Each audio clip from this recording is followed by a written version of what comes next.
From anxiety to poetry. Anxiety. Those debilitating periods when time stops and your head and stomach are bursting with exponentially negative and spiraling thoughts and feelings of chaos, doom and sickness. When darkness unexpectedly and rapidly descends, the world closes in, and your senses are overwhelmed by the impending catastrophe graphically imagined and entertained in every minutiae by your over-anxious mind. When your ability to function in any capacity resembling normality completely breaks down and you're frozen to the spot, unable to think, unable to process the consequences of an event that has or perhaps never will happen.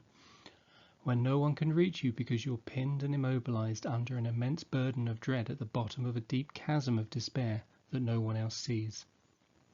I have suffered with anxiety, the kind that's the constant and general worry and fear about everything, for as long as I can recall. It's there with me the moment I awake, when I go to bed, and for most of the time in between. In 2022, I became interested in poetry and decided to give it a try. Not as a deliberate exercise to improve my mental health, but simply as a casual distraction from the day-to-day grind of life in my late 40s.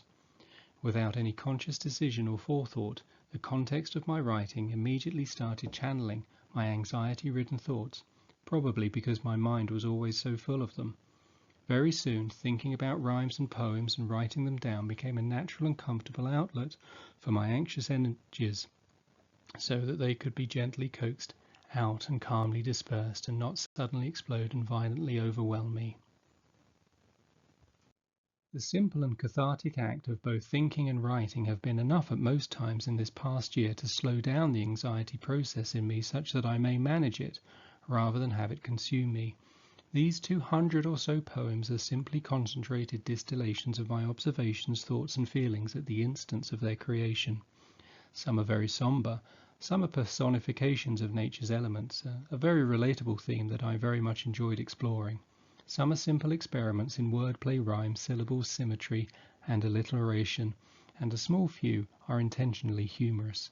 I'll let you decide which is which. Wherever you find these poems on the mood spectrum of dark, grey or light, I hope that you may be able to relate to some of them in some small way. Furthermore, I strongly encourage you to start creating poetry as an outlet for expressing and releasing your own anxious energies, should they exist within you. Perhaps through thinking and writing about your own feelings, thoughts and observations over a sustained period of time, you will be able to include poetry as an invaluable addition to your own mental health well-being, just like I have. 11th of May 2022. Pause life's race as distant childhoods recalled of innocence, splendour and wonder.